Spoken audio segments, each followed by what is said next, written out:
Hey, how you doing? Welcome back to the channel. Good to have you here, as always. So tonight, I'm actually looking into when cops and commies and Antifa try and infiltrate skinhead movements. Well, mostly our skinhead movement, the Hammerskins and Blood and Honor in Australia. Yeah, I'm going to talk about that tonight. I'm going to talk about how they tried to infiltrate and what happened when they did. Whether it was some idealistic uni kid playing savior or a bored cop on assignment, they all tried the same thing. Sneak in, find out information, to find out what these evil boneheads are up to. Oh, the thing is, they weren't too hard to spot. Yeah, there's a lot of things that definitely gave them away.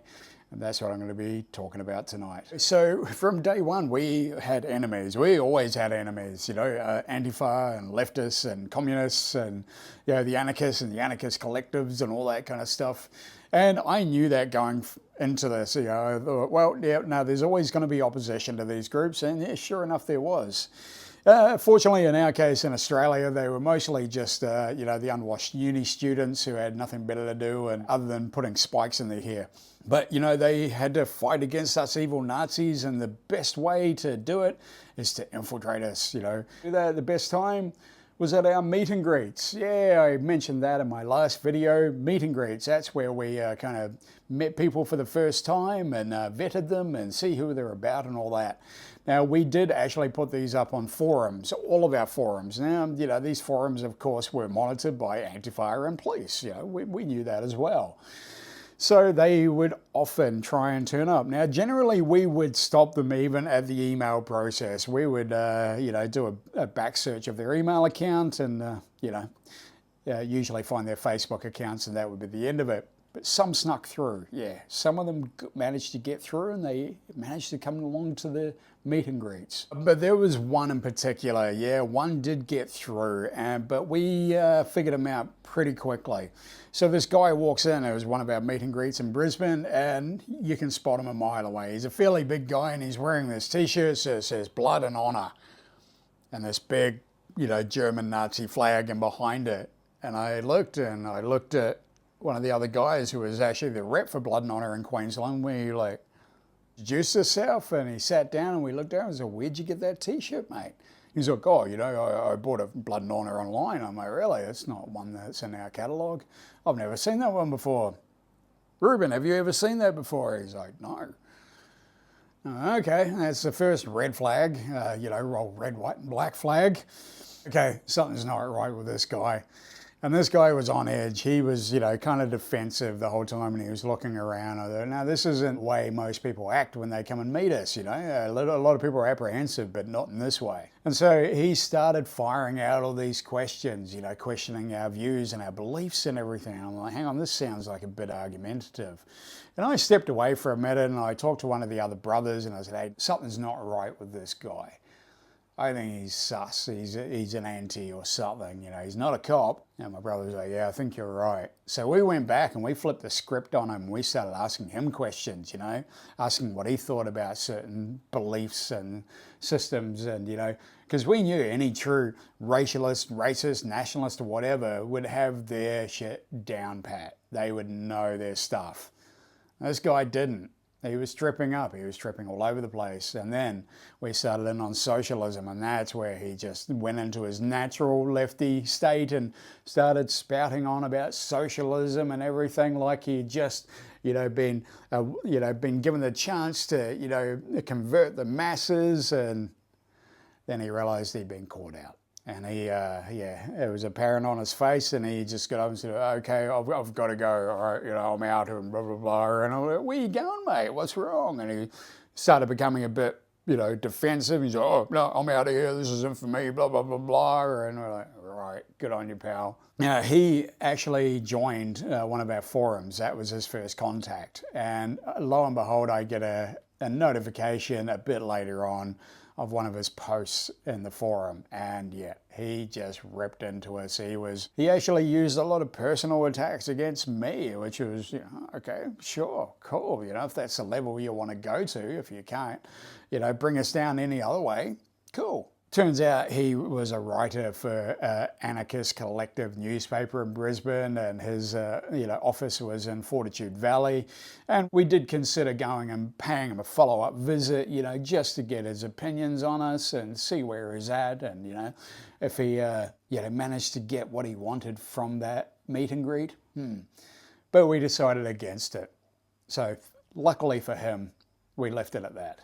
So of course after that, we tightened security a fair bit at our meet and greets. We really made sure we vetted people. This guy was just more of an annoyance than anything, and laughable as most of them were. As far as I know, we didn't have any more Antifa, or anarchists attend any of our meet and greets. I think they were too afraid to after that. But then we had cops. Yeah, of course we had cops keeping an eye on us. It was a given. If you're in an extreme right-wing movement, if you follow Nazism or anything like that, you're gonna come under a few flags, and the police will definitely be putting those flags on you. Now, not a great deal, especially in Australia at the time. We weren't seen as a threat. What's dangerous about a bunch of dudes with shaved heads getting together once a month, having a barbecue and talking their hate-filled nonsense? As long as they keep it to the barbecues, we don't care. But then we started doing more events. We started doing more meet and greets. And of course, when we did Hammered Music Festival, I was, of course, under surveillance from AFP and then ASIO and all that. Talked about that in many of my videos. But then they actually started sending undercover officers to our meet and greets. Yeah, well, one in particular. Now, I can't verify whether he was a police officer, but it wasn't too hard to tell. So we had a meet and greet in Brisbane, and it was at a park, because we always had them at public parks, best place to have a meet and greet for, white supremacists, right? Yeah, nice public park with families, yeah. So this guy rocks up, and we were always generally fairly low-key when we went to these parks, because we stood out as it was, some of us wore Blood and Honor, I wore my Hammerskin shirts, but, still tried to keep fairly low-key. So this guy rocks up, and he looked fairly normal, except for a few things that threw me off. He was wearing clothes, looked like straight out of the 70s, like corduroy pants, and, the old flat cap, and he obviously just shaved his head for the first time. He had the whole shave tan going on, and it's like, okay, this guy looks like he's, just decided overnight that he wants to be a part of this. But the thing that really stood out was his t-shirt. He had on a white t-shirt, and of course emblazoned on the front was a massive swastika. But that wasn't what really stood out. It was the wording in Old English lettering, which, no self-respecting skinhead or modern Nazi would ever use. I hate the N-word. I'm not going to say it on TV, obviously, but that's what he had emblazoned. And we just took one look and went, wow, this guy's off the planet. Like, who wears a shirt like that? None of us ever would, not even close. So he introduced himself, and he started telling us about the shirt straight off, because he's like puffed out, and he's like, yeah, I had it made at an Asian store where they do printing. I got this Chinese lady to print it for me. How funny is that? And we're like, how funny is it that you won't even use a derogatory term to describe a Chinese lady, but you'll wear that on your shirt? And we're like, alarm bells are going off massively. We're all looking at each other going, what's this guy about? Is he just nuts, or is he just, like, what's going on?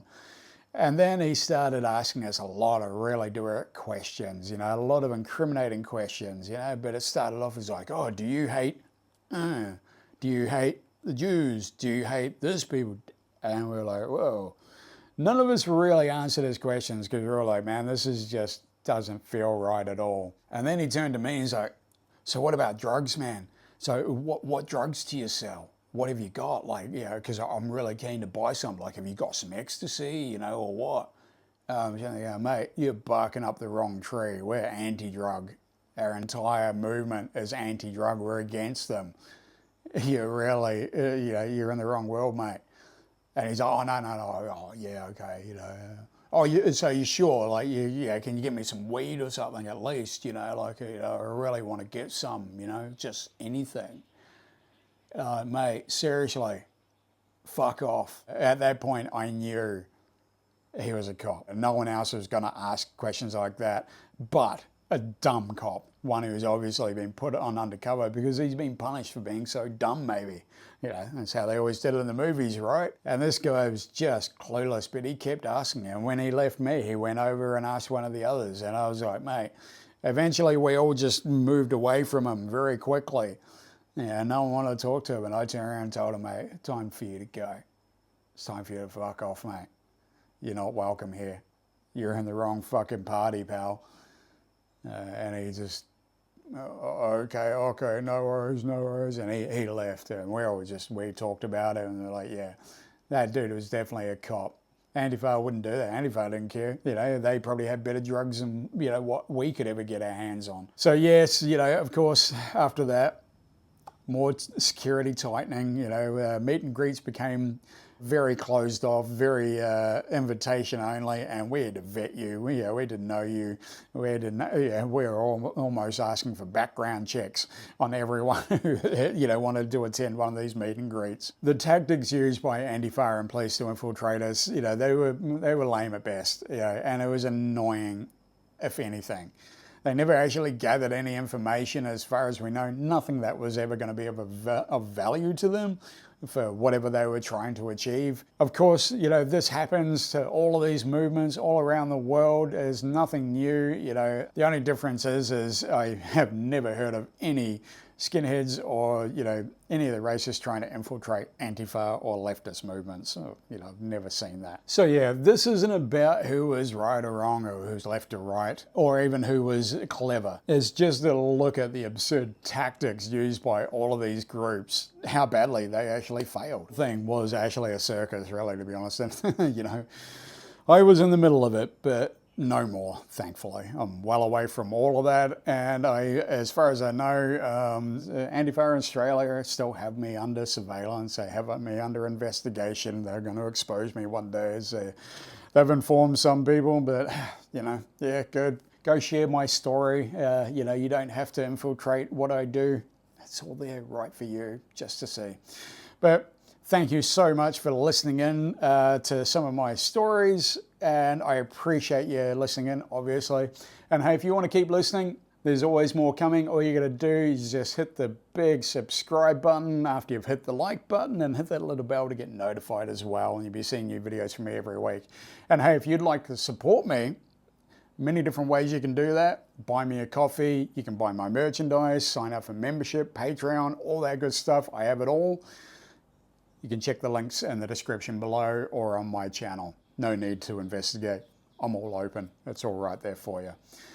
Thank you so much. And hey, I do have a live stream starting in a few minutes, so come on over, join us in the chat. But otherwise, I will see you next week for another awesome video.